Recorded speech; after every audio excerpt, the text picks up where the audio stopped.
Welcome, everyone. I, Deputy Council President Dee Michelle, call the July 22nd, 2025 City Council Services, Safety, and Parks Committee to order. Okay. I believe the first item on the agenda is public comment. Members of the public may address council at this time in person or virtually. Those who signed up in advance to make comments will be called on first. If you are joining us virtually and would like to make comments, please raise your virtual hand. If you are on the phone, press star 3. If you've joined by computer or smartphone, look for a hand icon. This varies by device. One option may be to go to the participant panel and choose the raise hand icon in the lower right-hand corner. If you are in the room and did not sign up, I will ask for other speakers before closing this portion of the meeting. I will wait for a moment to see if anyone wishes to raise their hand.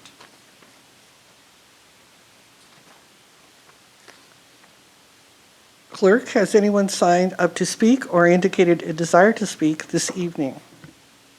No, they have not. Thank you. As a reminder, written comments can be submitted at any time to citycouncil@issaquah.gov. Being not actually the chair of this group, I missed an item. I am joined here by Councilmember Ray, and also Councilmember Tola Mars is attending remotely this evening, and he is usually the chair of this committee. So welcome to everybody.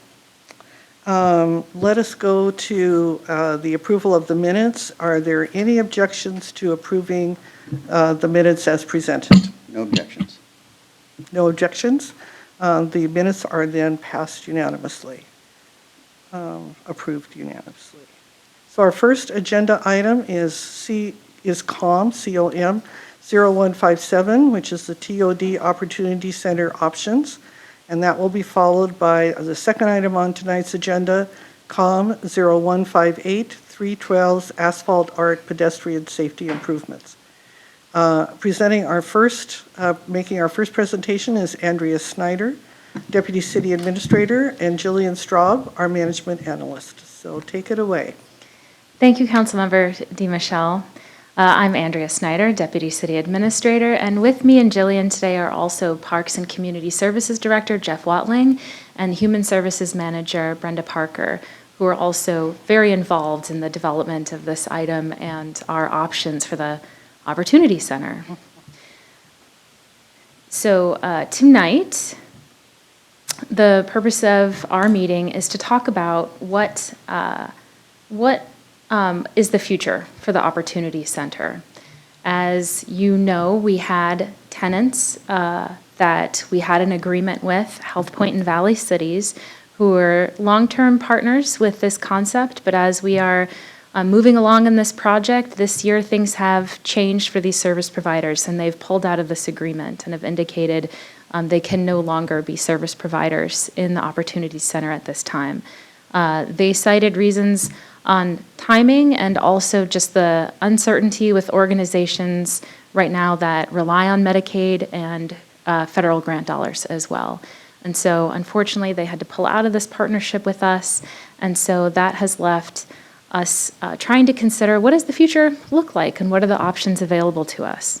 So we want to talk about those options with you this evening and get some feedback on your preferred alternative for the direction of the future of the Opportunity Center. As I said, specifically for direction needed, we are wondering if the committee agrees with the administration's recommendation to continue pursuing another service provider for the Opportunity Center that would be similar to what Health Point and Valley Cities were planning on providing, and as a plan B and a backup plan to that, explore a model where maybe the space is shared by more providers, and including the Human Services Division staff, where we can have rotating human service providers and also human services staff within the facility. Backing up a little bit before we discuss options, just to remember of the timeline and how we got here.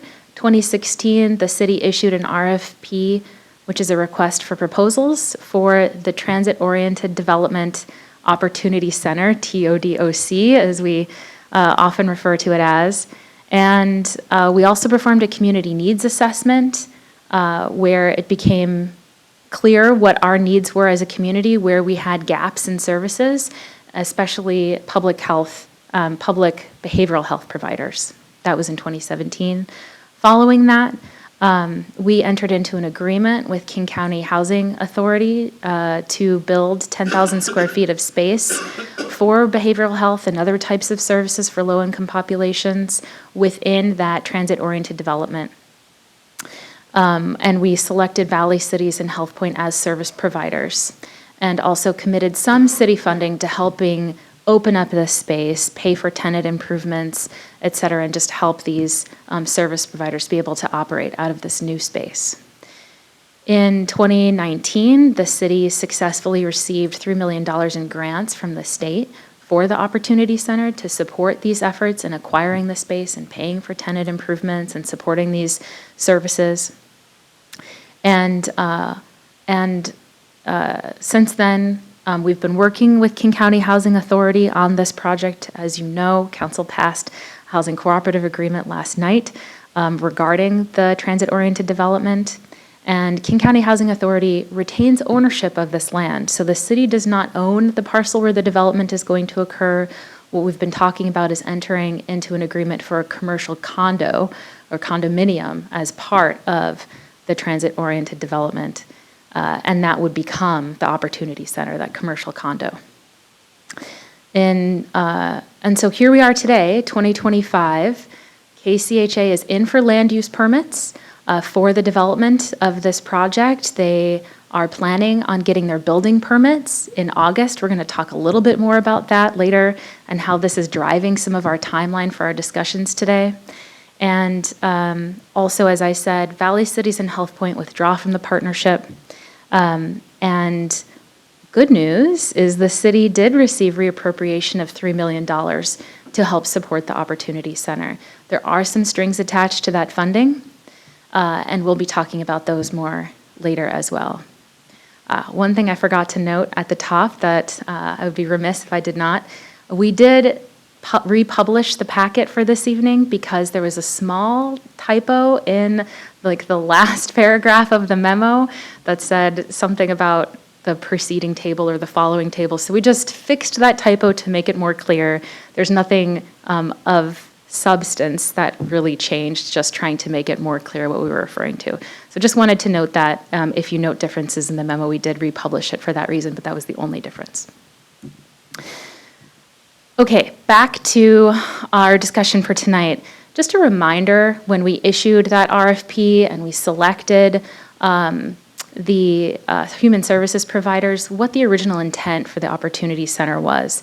The original envision was to have that 10,000 square feet of space, which we have an agreement for KCHA to provide us. And the City Council originally contemplated 1 to 3 tenants with a partnership potential for below market rental rates, which does not necessarily mean subsidy. It means maybe we don't charge market rate, but we also want to make sure that the city captures the expense of providing the space. So there's a difference between charging a market rate and what would be charged in other for-profit properties, and there's a difference between that and capturing our expenses and making sure that we're paying for those expenses through the rental rates that the tenants provide. Also, part of the original vision was contemplation of employment services, medical dental services, behavioral health, general system navigation services, and then housing stability services. These were all things that council had contemplated originally. And our MOU, or a Memorandum of Understanding with Valley Cities and Health Point, the selected providers at the time, was making sure that these were public services, that they're offered at a sliding scale that works for people with low incomes, that they would provide outpatient behavioral, dental, and medical services. There could be a pharmacy and lab on the premises, and that they would provide connections and referral to other types of services, including daycare, case management, et cetera. So that's what our MOU states with Valley Cities and HealthPoint, and that's also how we have orientated our state funding requests to really support these types of services. So this takes us to what our preferred path is, as the administration's recommending, is the first is to find another service provider that provides largely the same services as we were planning for Valley Cities and HealthPoint. The reason for this is because that's where our funding is oriented at this point. If we divert strongly outside of that, then that may make it difficult for us to use all of the funding that we have cobbled together for this purpose. And we are in conversation with a service provider right now that could just kind of plug and play in this way and could be a great partnership for the city. It's very early stages, so the administration would like an opportunity to continue to pursue those conversations and see if we can, and see if a partnership makes sense for both of our organizations. In the meantime, though, we do need a plan B. So there are significant challenges from the federal government policy, as I mentioned before, about service providers' ability to expand. And that's what makes us a little nervous, the administration, is trying to identify service providers who are currently poised to expand services in Issaquah. So our preferred path is to pursue a single provider. We're going to talk about those other options in a little bit. I'll turn it over to Jillian, but first, timeline for the Opportunity Center, because this is driving our conversation today. So as we look forward to when we anticipate the facility opening in 2028, that if we were to make sure that the Opportunity Center opened at the same time as the transit-oriented development is anticipated to open and be functioning, then we work back from there and look at what does this mean for our timeline for the Opportunity Center. One thing to note is in August in 2025, as I stated before, KCHA is planning on applying for their building permits. At that time, they should know whether we are intending to enter into an agreement with them for a commercial condo. So one of the options we'll be talking about tonight is whether the city decides maybe this is the wrong time for pursuing an opportunity center within the transit-oriented development, and maybe it's best for us to pull out, just given the challenges to service providers. If that's the case, we should probably let KCHA know sooner than later so they can adjust their building plans to use that space for other purposes. And that could be more units of housing, for example, could be live-worked lofts, things along those lines. So we wanted to have this conversation today to receive some direction and get some answers for our developer partner as soon as we possibly could. As I said, in October 2025, they're really planning on submitting building permits sometime this fall, August, October. January, we're looking at, that would be when we would need to enter into a condominium agreement. At that time, we would have more details from their building plans and designs that would help drive the details of the condominium agreement for the city to acquire that commercial condo. And then we can move forward with those development plans because there's some coordination that we need to make for a brand new building of what occurs within that space, how we're constructing it, architects to be able to talk to each other, et cetera. In spring of 2026, we'd be looking at entering into lease and service agreements with those service providers so that we can build out their space and again, anticipate that May 2028 opening. So May, we're looking at building permit issuance. June, construction would begin. And also just to note on this timeline, the $3 million in state funds that we just got reappropriated this year are anticipated to expire in June 2027, which means we need to spend them by then.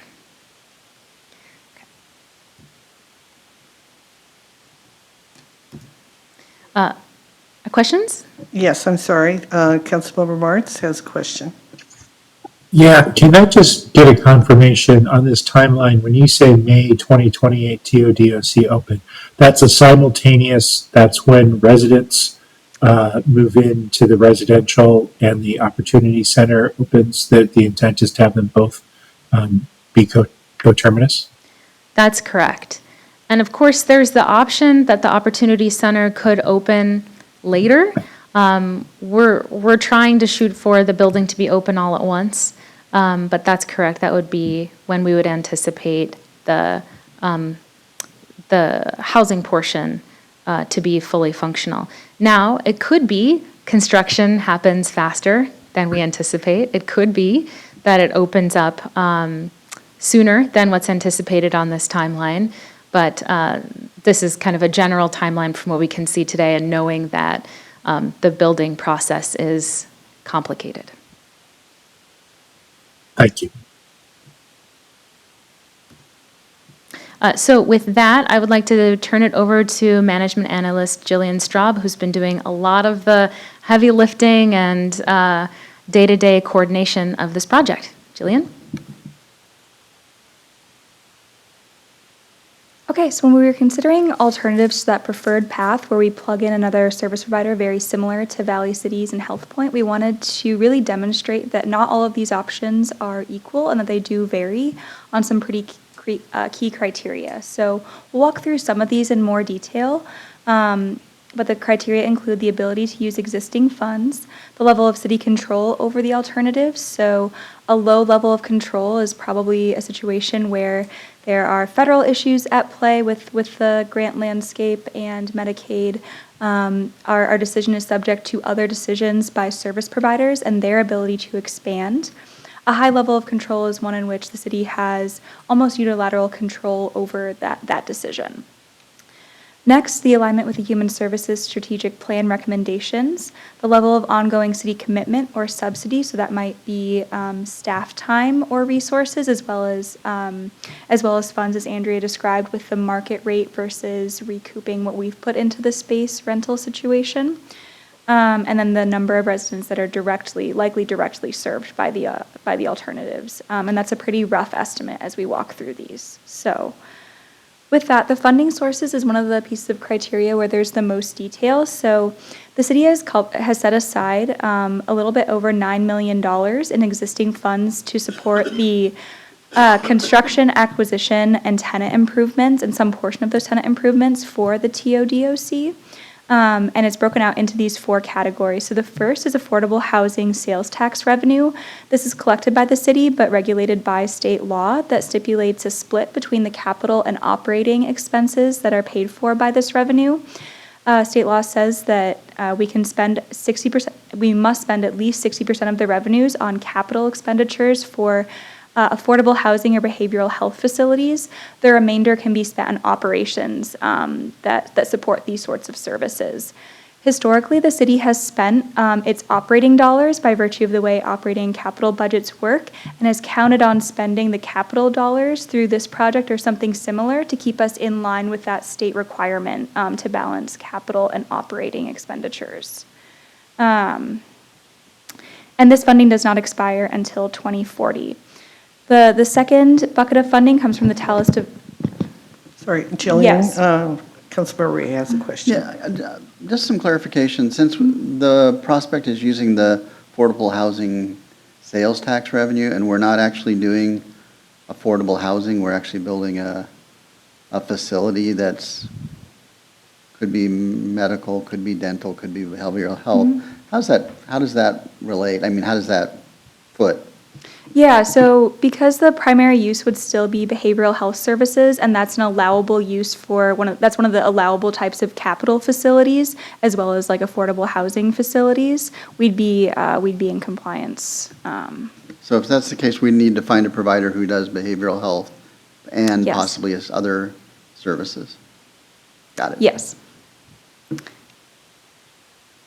So the second bucket of funding comes from the Talos Development Agreement, and this was part of a larger bucket of funding that has since been spent on various affordable housing uses. And there's about $110,000 remaining to spend on affordable housing. This funding does not expire, and it was designated by the city for affordable housing, but the city could redesignate those funds for another use if needed. Thanks, Jillian. We have a question from Councilmember Martz. Yeah. Yeah, as a sidebar, can somebody get me a listing of how we spent? Last time I knew we had 900,000 in that account. I don't remember authorizing taking 800,000 out of it for other stuff.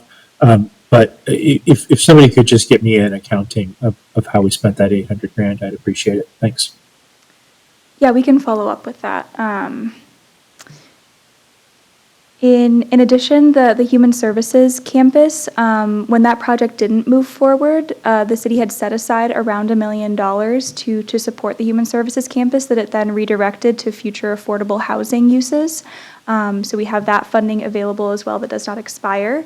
And finally, we have the local community program funds, or the state appropriation that Andrea mentioned, that was reappropriated in 2025 to a new, more flexible program. This is probably the most restricted form of our funding, in that we have to really comply with what we had asked the legislature to use this funding for. So that's a capital facility or improvements to provide behavioral, dental, and or medical health services, and really in alignment with, or close to, transit access. So that's the most restrictive form of our funding, and that funding expires on June 30th of 2027, meaning we have to be under contract with Commerce, spent the funds, and submitted for reimbursement in about 2 years' time, essentially, to use these funds. This totals around $9 million. A preliminary cost estimate for the construction and acquisition of the Opportunity Center, just that core and shell, was about $6 million when KCHA redid that cost estimate this year.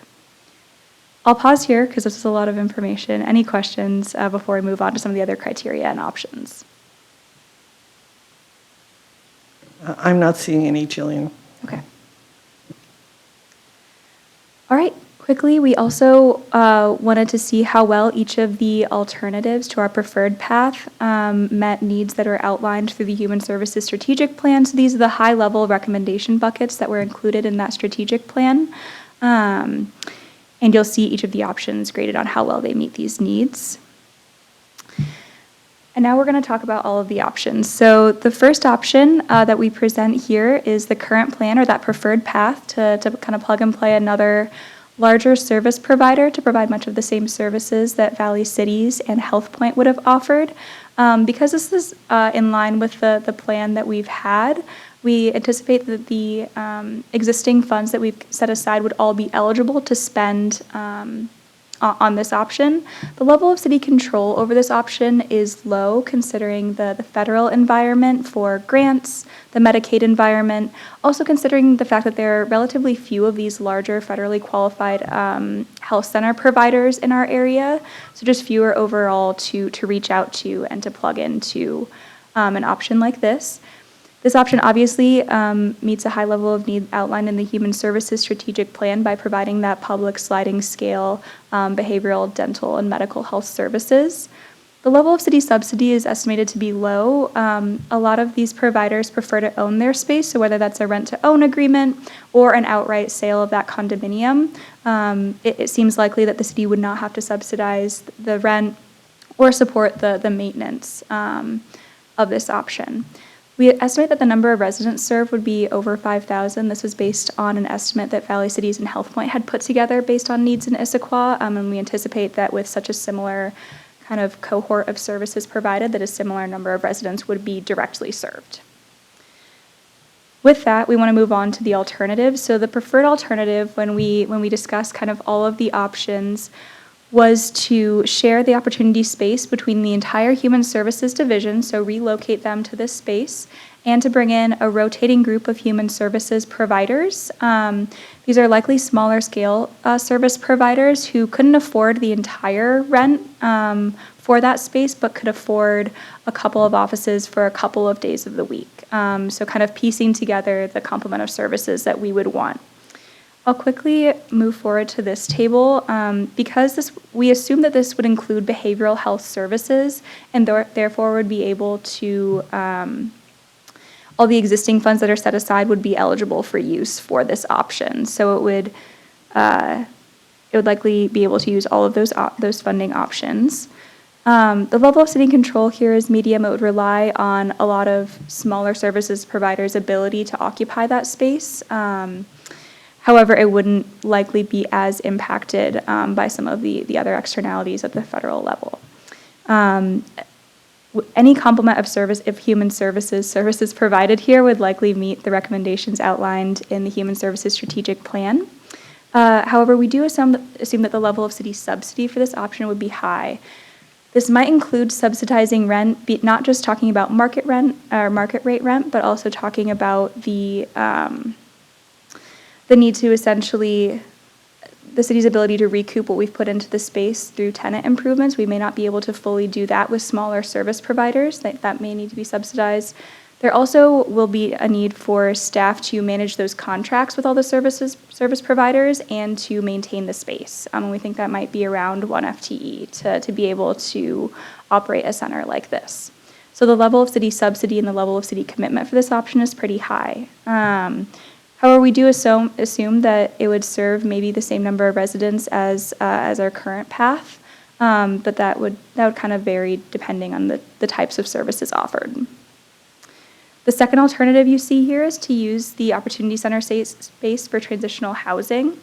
When we look at the funding available, we would lose the opportunity to use the $3 million in state funds because our request was really specific and it didn't include housing or transitional housing at all as one of the services provided. So we'd lose the option to use those state funds. However, we'd likely be able to use all of the other funds, although it's a different use. That kind of capital facility would be allowed under the affordable housing sales tax regulations. The level of city control here is medium. The city could choose to either seek an external operator for the transitional housing, in which case we still have to find that service provider, or the city could choose to operate this in-house, which would mean that the level of city control is quite a bit higher, but so is our level of commitment and subsidy of the space. This would provide for a key need outlined in the Human Services Strategic Plan. Transitional housing is called out pretty specifically there. And because this is such an intensive service, the number of residents served would likely be lower than some of the other options, but obviously providing a pretty different kind of service there. All right. Jillian? Yes. Just a quick question. Mm-hmm. Are we looking at this option as a way to replace the Motel 6 project? Is that the intent behind this? Yes, and I think if you want more detail, maybe Jeff can speak to that a little bit more. That the yes is enough. Okay. I just thanks. Okay. Okay. Councilmember Marks has a question. Thank you. Does YWCA facility provide transitional housing? I'm not sure of that. I think there's a question because, we don't have anything like the OC in Issaquah right now, right? Versus I think YWCA does transitional housing. Somebody can tell me if I'm wrong. But which isn't to say this isn't important. It's just it then becomes a question of do we have enough versus how does the benefit from doing that if we're already doing transitional housing elsewhere? How do we measure that benefit? The discussion in the room is that they don't provide transitional housing, and that this would. Yeah, I'll hand it over to Jeff. So that's great, Jillian. Hi, Jeff Watling, Director of Parks and Community Services. YWCA does not. Our most recent transitional housing model was what we did at Motel 6. Okay, thank you. You got it. I stand corrected. Councilmember Ray. Thanks. So if we did do the transitional housing, would it be possible to include within that behavioral health services and then open up the possibility for the state funding too? I think we would definitely look at like kind of a complement of some wraparound services, and I think that'd be top of our list because we have the eligible funding, but we haven't fully explored that option or what's really possible, frankly, with only 10,000 feet of square space, wanting to serve quite a few folks in there, and the idea of offering other services. We don't exactly know what that looks like. Okay.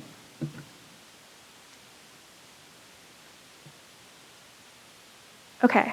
I think I was on building the Opportunity Center without an identified provider. So with this option, the funding really becomes a key issue. We likely couldn't use the affordable housing sales tax revenue up front, and we would entirely lose the option to use the $3 million in state funding due to the timing of this. So if the Opportunity Center is built and operational in May of 2028, that's too late for the reimbursement process that ends with the department or with the state in June of 2027. We may be able to reimburse ourselves with the affordable housing sales tax dollars, but that really depends on the type of facility that we end up building and the services that are provided out of that. So that's not a guarantee at all. The only funding that we'd be able to use are the Talus Development Agreement funds and the Human Services Campus Fund. So around $1 million for a project that we know is going to cost at minimum $6 million. So most of the existing funds are not eligible for that option. The level of city control is low. This is essentially a bet that the federal environment and the ability of our providers to expand in 2.5 years is better than it is now, but we just don't have a way of knowing that at this point. And again, the Human Services Strategic Plan alignment is unknown until we know exactly what services we want to plug in there. It would require a fair bit of city subsidy to front the funds to build this space and hope that we'd be able to use it for a use that's eligible for the affordable housing sales tax dollars. And it might require subsidy on top of that, depending on the kind of services that are provided there. The residents served are also unknown. And then the final option is to pull out of the agreement. The reason we listed this, as Andrea noted, is because it affects the development timeline, and we don't want to delay that. We would not be able to use existing funds. We wouldn't really be able to use any of the existing funds for this project. They'd be dispersed to other uses, essentially, because there'd be no project. The level of city control over the decision is high. The city has the ability to pull out of this agreement if they so choose. However, we do then lose the ability to determine the future of that space, right? So just wanting to kind of point that out. It'd be a low level of alignment with the Human Services Strategic Plan. Again, those funds could be used elsewhere to support human services needs, but we just don't know what that would look like right now. The level of city subsidy would be low because there'd be no project, and the residents served would be low. Again, that funding could be redirected to serve residents, but we just don't know exactly what that would look like. So I know I just threw a fair bit of information. Are there any clarifying questions I can answer right now? Councilmember Ray. Yeah, can we talk about the rotating human services providers? Have we talked to the human services community and see if there's interest? I mean, it seems to me that would be a harder sell than finding another full-time tenant. So I'm kind of curious what the approach to selling that looks like. Great question. So the purpose for tonight is to help us figure out where should we put our efforts for a plan B. None of these options have been fully vetted. We haven't done our due diligence on them yet. What we're wondering is which of these is most appealing so that we can dig a little deeper and examine the viability of any one of these options. So what we're hoping to hear from you tonight is what your preferred option is given the little bit of information that we have and where we should dig deeper. That said, there are models out there for rotating human services providers. And one of the reasons why we thought this might be a viable option for consideration is where we have human service providers that feel like doing a regular lease where they have 10,000 square feet all to themselves, 7 days a week and are operating out of there is a much larger financial commitment than maybe having a space that's a fraction of the size or sharing that space with others. That feels like that might be an easier ask for some organizations given the current climate of their funding. And so that's why we thought there's other models out there to look to that are similar to this. And also it's not asking as much of a big risk or big commitment as it would for a single provider of human services. And I don't know if there's additional information that Director Watling wants to provide in terms of conversations we've been having with human services providers about their need for space.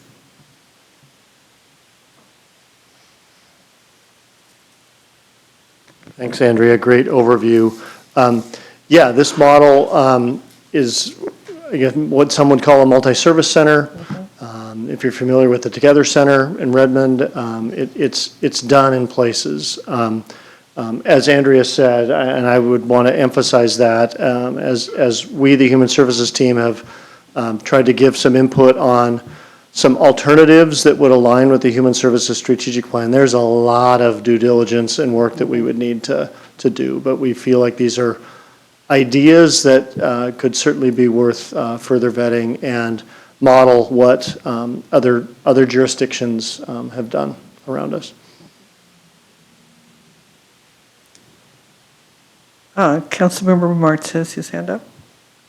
Yeah, a two-part question, probably for Director Watling. On this question of sort of subtenants, one model is rotating in by day, another is having a smaller patch, right? So if you had, you could have 5 tenants that each had a day of the week, or you could each have them have 500 square feet, 5 days a week. Have either of these options, are they currently being used at the Together Center? You mentioned talking to the Together Center. Have either of these models been successful at the Together Center? I do not know the answer to that question. I don't know if it's one shared space that groups use one day a week, or if it's broken up into small areas. Again, Councilmember Martz, great question. I think digging into options and operationalizing this option is a whole lot more work that we would need to do. Okay. I just, as an engineer, the engineer in me always loves to see working examples of things that I'm trying to do. That tells me that I'm on the right hill, and that I'm not on a hill that has, is a dead end, so to speak. So I think if this is an option we have enthusiasm for, I think we need to pretty quickly see if this is an attractive model to smaller providers. Thanks. Totally agree. Any further questions?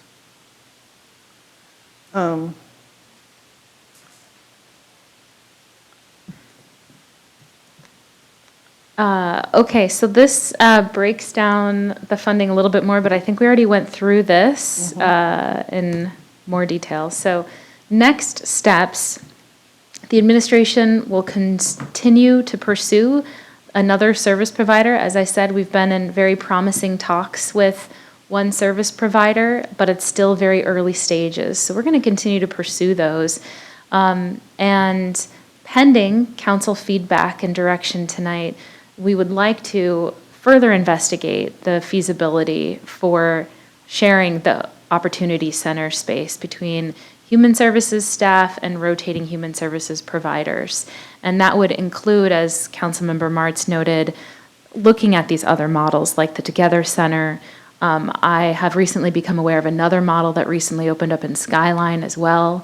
So there are other models that we'd love the opportunity to look to, understand how they're operating, what those lessons are, to help us investigate the viability of this rotating human service providers option. And that includes maybe finding another organization to manage it for us so that doesn't take so much of our human services time to manage all the providers in the space as well. So there's some options within that we'd like to pursue and take a look at those other models.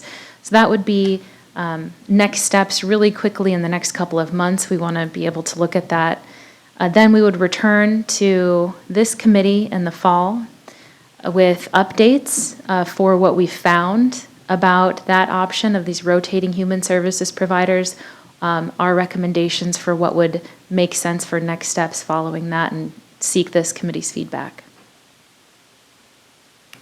Thank you very, very much. This was a great presentation. Let me just ask one more time, are there any additional questions before we deliberate? Just one moment.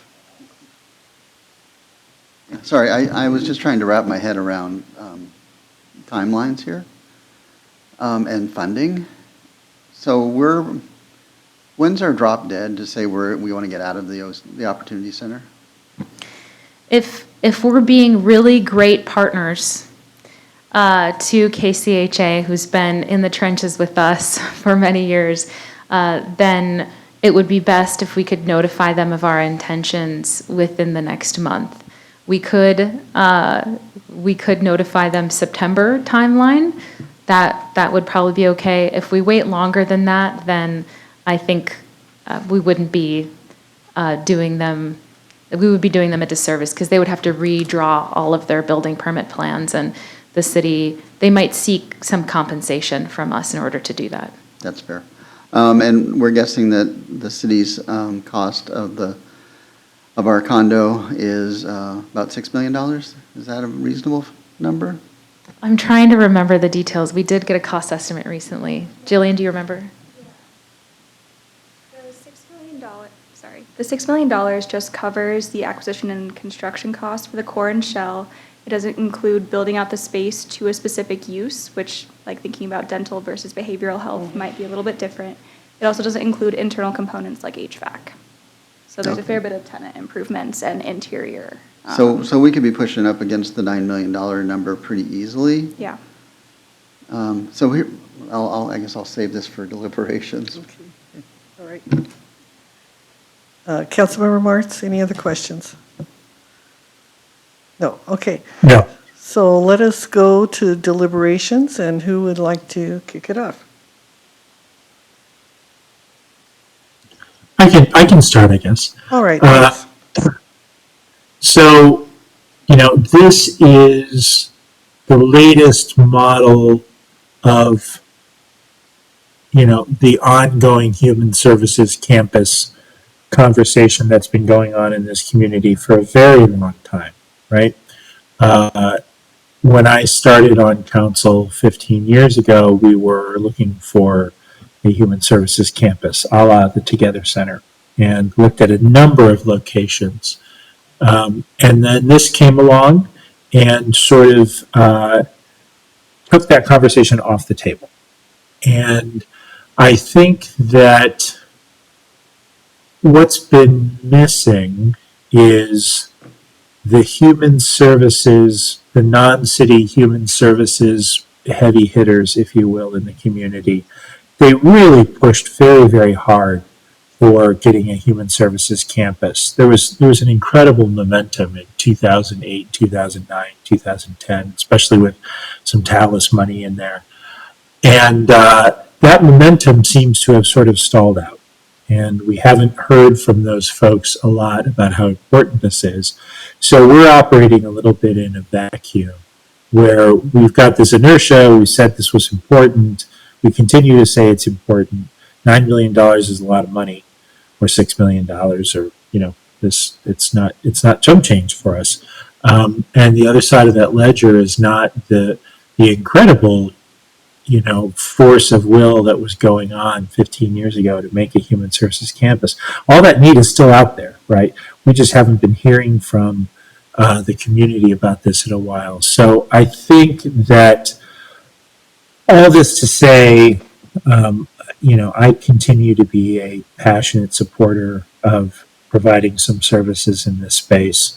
I like the administration's recommendations here. I think having a plan A and having a plan B.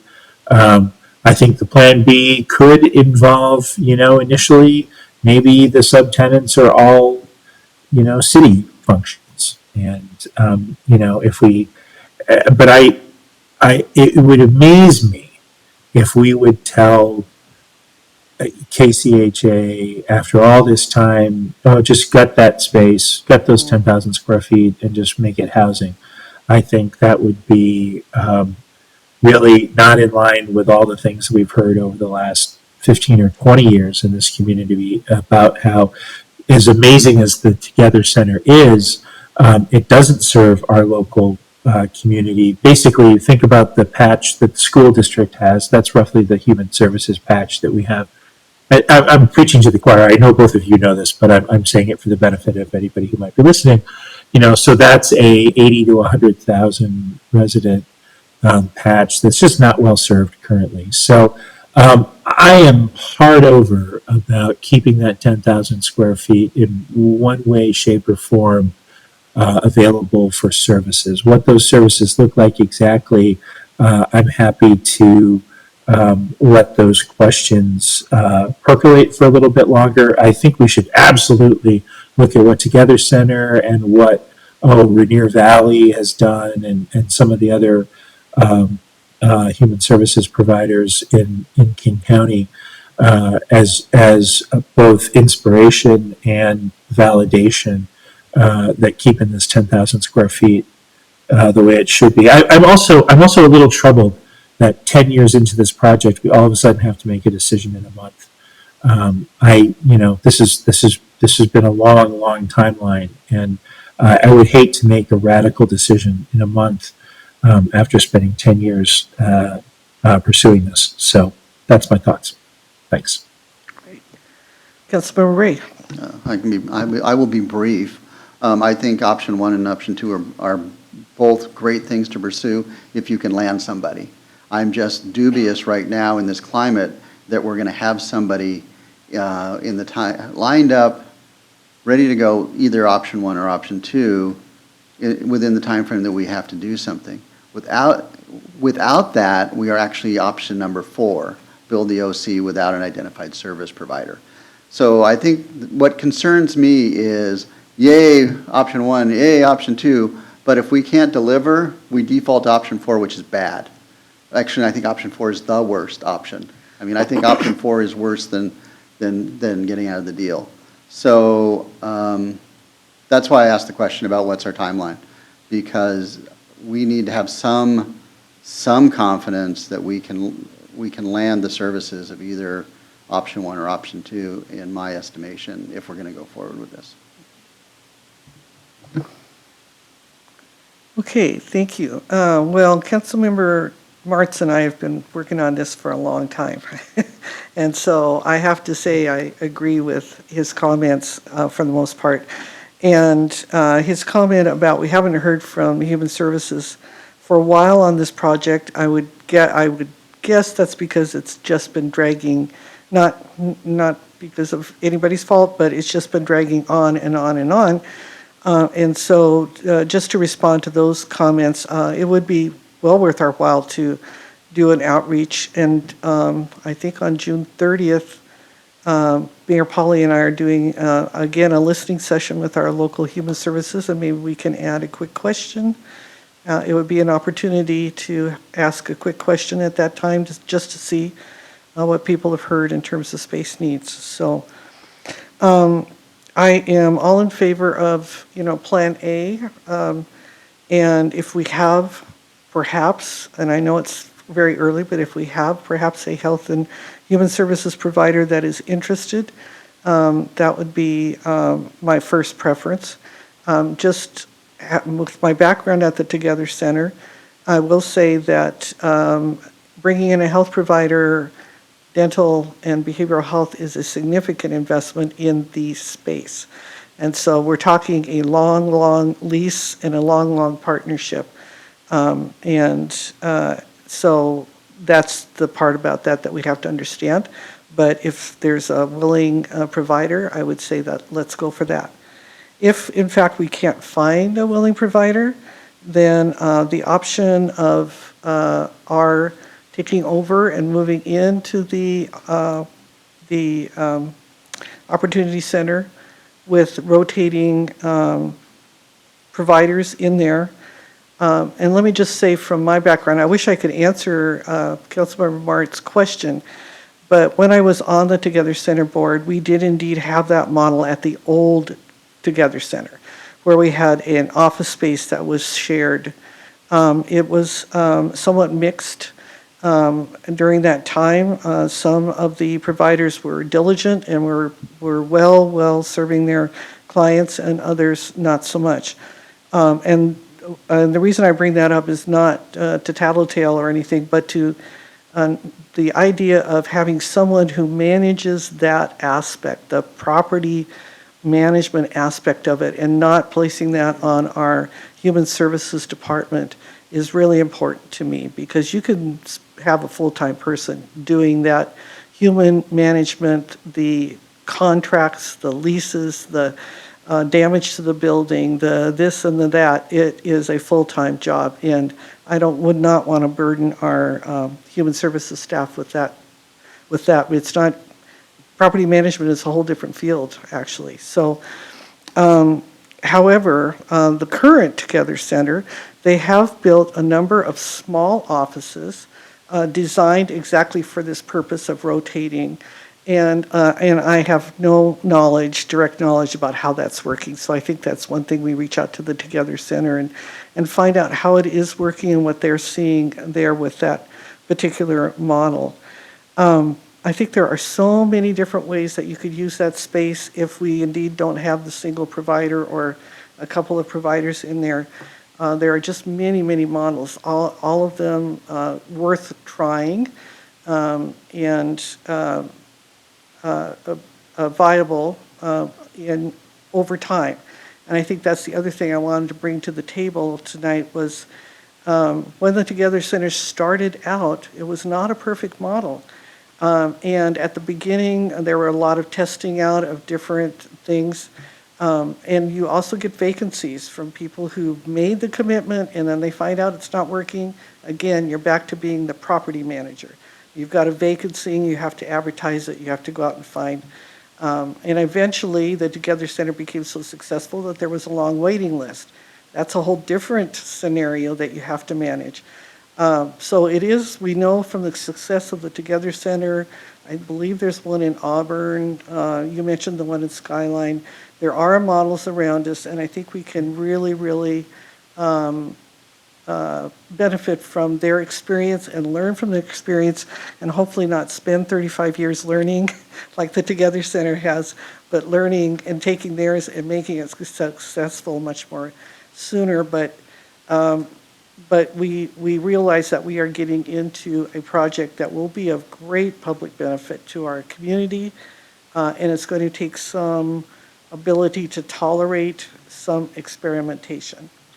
And I just think that's going to be really important. Yeah, this is so exciting that, I mean, I could talk for quite some time on this, but I really appreciate the options that have been brought to us tonight. I want to make sure we hang on to that model of we're having affordable housing.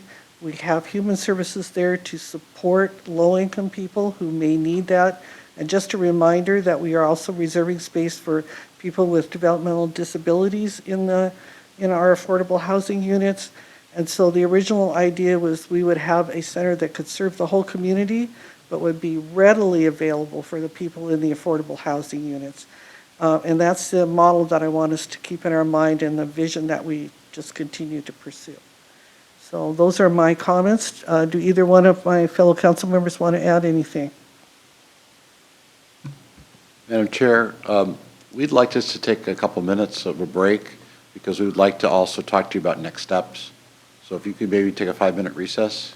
Oh, absolutely. And then we would like, because we want to, because of the timeline, we need to actually look at calendars. Okay. We may need to ask you for a special meeting. So if you give us 5 minutes and we'll be back. Absolutely. We are recessed at 7:25 and for 5 minutes.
Chase, we're ready to resume.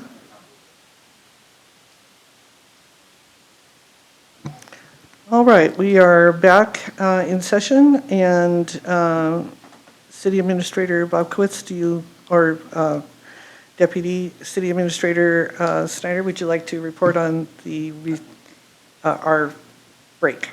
Yeah, and thank you for that time for us to collect our thoughts. So what we're requesting at this time is a special meeting of this committee to be able to come back. We can report on our progress of doing some more due diligence on the preferred options, and then being able to dive a little deeper on this question of should we pull out of the agreement or should we not? Because that is a decision that we would need to make. And it's also a decision that we'd like to involve the full council in, since this is a large decision and also would affect a large portion of the budget and funds set aside for this purpose. So this way we could get a recommendation from this committee that would then take to full council as soon as September 2nd. So perhaps if this committee is willing and available, we could organize a special meeting the last week of August to return, talk more about what we found, talk more about some of the financial implications and other risks associated with these options, including more information on pulling out versus leaving the space vacant, potentially, if we cannot identify a service provider. Councilmember Martz? I think that's a great idea, although I think then our committee needs a motto that says we don't take vacations. Services, safety, and parks, so important, we don't take vacations. So we heard from Councilmember Martz, Councilmember Ray? I'm good. Me too. So unanimous agreement that we'll have a special meeting. And we'll look perhaps for the Tuesday, Yeah. whatever that date is, the 23rd, 24th, 25th, something like that. Okay, and we'll confirm that with you. Thank you. All right. Is there anything else on this topic? All right, we'll go to COM 0158, Three Trails Asphalt Art Pedestrian Safety Improvements, presented by Jeff Watling, Park and Community Services Director, Robin Spear, and Amy Dukes. Robin is our Park Planning and Development Manager, and Amy Dukes is the Cultural Arts Manager. Good evening, thank you. Jeff Watling again. Robin Spear is sharing her screen. I will introduce this and turn it over. Thank you. We'll try and be as quick as possible with this. I know it's not standard practice right now to bring informational items to you. We thought with this being summer season, this being a priority project from your adopted legislative agenda, that was worth a quick informational update and an opportunity before we move forward on this, just to get any feedback we have from all of you. So excited to share. Are we sharing screen?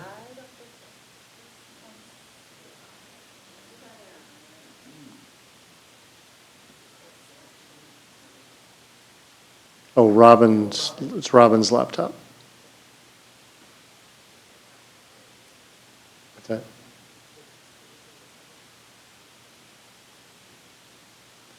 Doesn't look like it.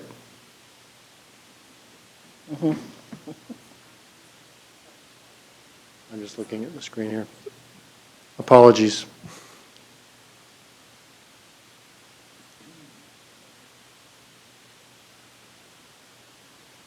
Maybe as they're figuring this out, I can just give a little bit of a reminder and overview of what this project is. So the purpose tonight, again, is to give you an update on this. These safety improvements in the area, what we're calling Three Trails pedestrian area, is on Gilman Boulevard. If you're familiar, this is a really key intersection of three really important trails: East Lake Sammamish Trail, Rainier Trail, and the Juniper Trail come together at this intersection. A scramble intersection was created a number of years ago. What this project really intends to do is to more visually recognize that scramble intersection. Right now, as we watch pedestrians navigate it, it's it's hard for them to understand or realize they can do that diagonal crossing. Great. So this is a real opportunity through art, sort of intentional art, to create some pedestrian safety improvements, but to also, again, just recognize and call out the importance of trail connectivity. Director Watling, Councilmember Martz has his hand up. That's great. Can you clarify for those of us who aren't in the field, what's a scramble intersection? That's great, thank you. That's a really good question. So scramble intersection is where there is a, oh my goodness, I'm not a transportation engineer. There's a option within the lighting that all traffic stops always and pedestrians are able to navigate the intersection in whatever way they want. So it's an all pedestrian use for a prescribed period of time.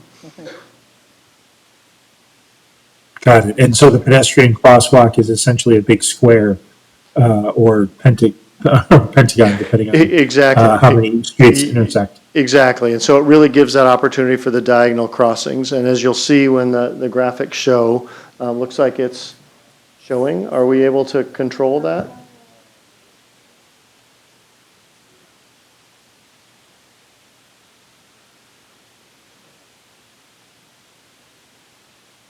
I really, really apologize.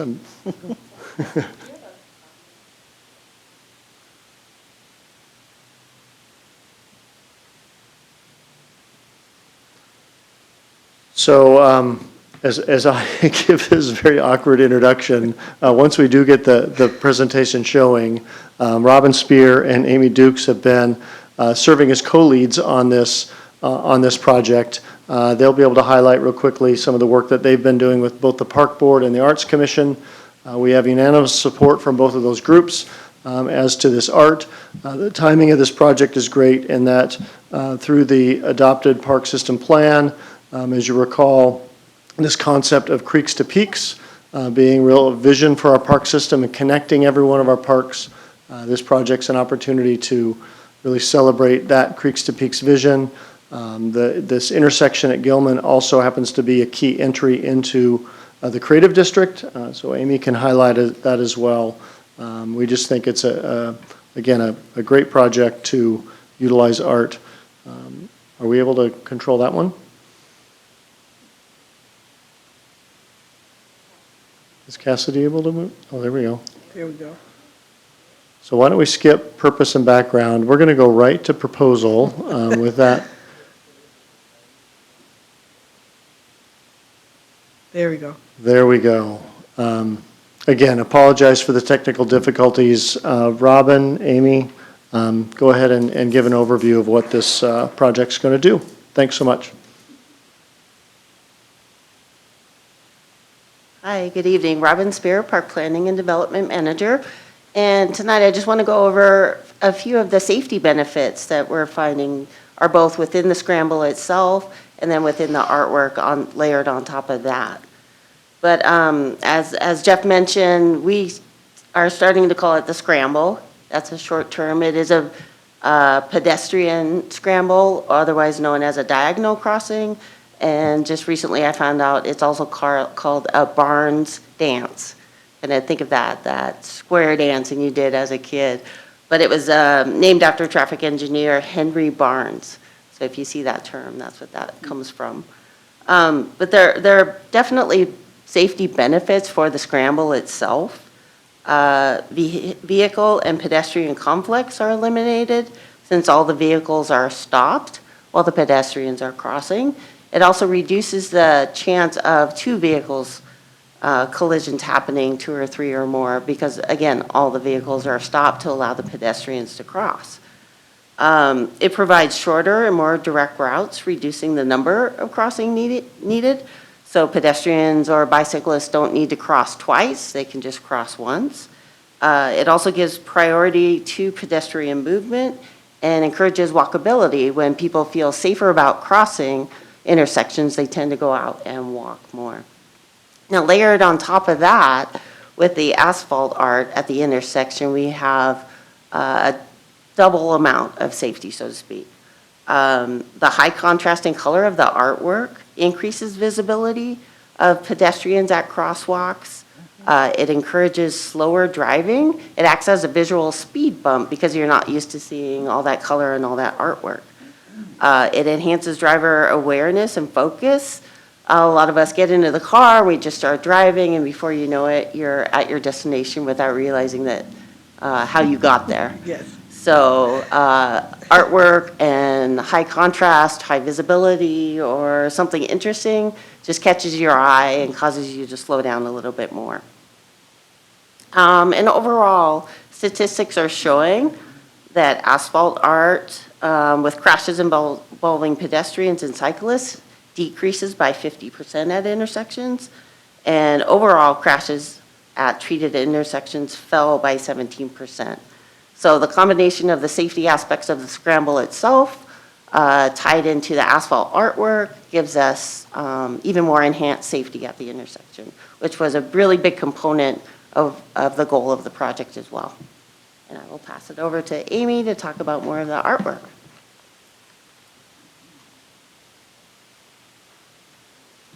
Yes. Good evening. Good evening. Council members, thanks for having me. Amy Dukes, Cultural Arts Manager. So just for context, I'm showing the site. We did take drone footage during some snow, which is confusing everyone that looks at these pictures, but that is snow on the grass. So it is the four corners of the intersection with Gilman and where the Rainier Trail and the trail to Lake Sammamish come, and also Juniper Trail. It's also a very important area of the Creative District. And up until now, most of the placemaking that's been done in our Creative District has actually been in our downtown core. As we went to get recertified this past spring, a lot of the conversation was around extending our placemaking into the northern part of the district. And so this would also help accomplish some important Creative District goals. Next slide,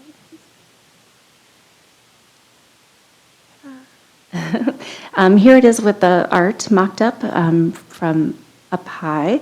The artist is actually Jake Wagner.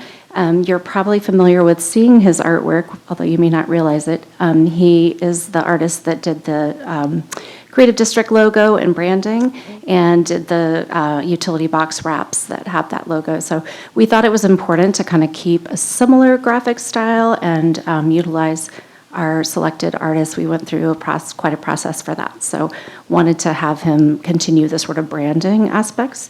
This slide shows the proposed scramble crosswalk. In addition, with some conversation with Public Works, we are also talking about adding some white crosswalks, high visibility crosswalks in those other two areas that are not covered with the blue. This would be thermoplastic. It has a good lifespan. And again, we're talking with Public Works about that. Next slide. Thanks. So the Arts Commission and the Park Board had a joint meeting in April and reviewed concepts. There were multiple concepts that they reviewed, and this was the selected concept. So some of the other concepts were more abstract, kind of topography kind of elements, but with some similar coloring. And they selected this design because it just shows our cherished landscape in Issaquah, and they just really liked the realism. So on these corners, you see Lake Sammamish depicted.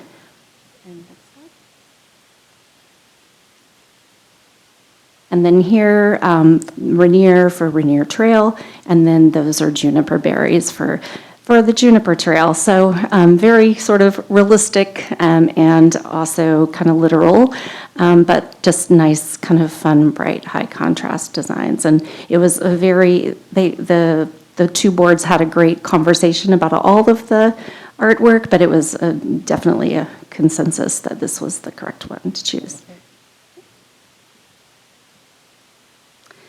So just really quickly, timing and next steps. For this month, we have been working with the artist to establish our installation schedule, and also working with Public Works to make sure that when we're closing a little bit of the trail or the pedestrian way for the artist to install the work, that it's remaining largely open and usable.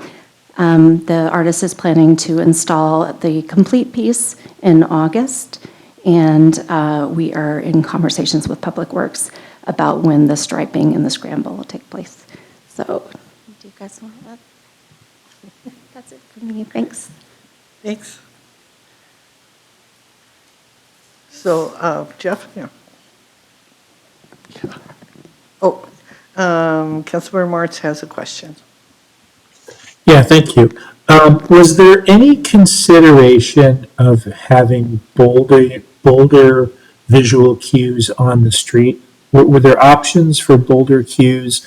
I have seen, now that I know what this scramble is, I've seen scramble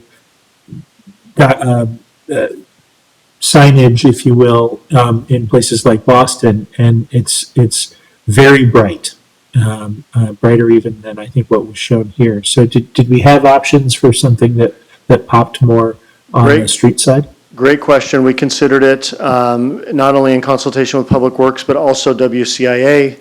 We worked with them. They really felt more comfortable with us staying with standard crosswalk striping, but perhaps having just that alternate color blue for those three. There was not a lot of excitement around anything more colorful in the right-of-way. All right, thanks for looking Yeah, into it. great question. That's a fine answer. Sometimes there's such a thing as thinking too far outside the box. Yeah. So, Jeff, did you want to summarize? Yeah, just thank you. Again, thanks to Robin and Amy. Thanks to the work of the Park Board and the Arts Commission. We're really excited about this project. One last note, and again, thank you for your prioritizing this as a legislative agenda item. We were successful in receiving that to note. Last point I would make is this art installation is the first phase of a multi-phase project. So if you might remember, that funding we sought with the legislature also includes additional trail signage throughout the park system. So that trail signage would be installed probably in 2026. Will be an important part of this work as well. Great. So, thank you. Great. Do either of my fellow council members have questions or comments that they'd like to provide? Councilmember Ray. I love this. I really do. I think it is really cool, and I really love the utility boxes that we have wrapped around the cities. I just think that is so amazing. And then the fact that you've got Mount Rainier here, and then you got snow on the ground right next to it is just awesome. So anyway, thanks. This is I'm really looking forward to seeing this, and I just because of the utility boxes, I have you get kind of a vibe of what it's going to be like. Yeah, it's wonderful. Councilmember Martz, did you have anything additional to add? Yeah, as often the case, Councilmember Ray already said what I wanted to say. I have loved the utility boxes. I think they've been a brilliant addition to Old Town. So I love sharing that artistic model in other parts of the city as well. And so just let's find more opportunities to get more thoughtful art in on Gilman and other places. So this is great and points us towards even more successes. Thanks. And I'll just echo my fellow council members and just say this is a great, another great project from our arts department, and I'm looking forward to it. This is one intersection where I do hear fairly often from people that they would like to see better direction and I think this will be a big help. Yeah, it's sort of one of those projects that confuses people when they're out there. And so I think this will be a big help, which will be great for the traffic part of it, but then just the visual it's so neat to live in a city where we have so many visual, exciting visual opportunities in front of us. So this is just great. Anything else? I'm Nope. Not seeing anything there either. Our last, and thanks again, Jeff, for being here. And our last item is announcements. Are there any announcements? Since this is Safety Services and Parks, I feel it is quite appropriate to announce that this is the 4th week of Concerts on the Green, and everyone in Issaquah is welcome to attend the remainder of the series, which is coming the next 4 weeks. So please join us in front of the community center at 7 to 8:30 every Tuesday for the next 4 weeks. That concludes my announcement. Anything else? All right, we are adjourned at 7:50, and thank you to everybody for being here.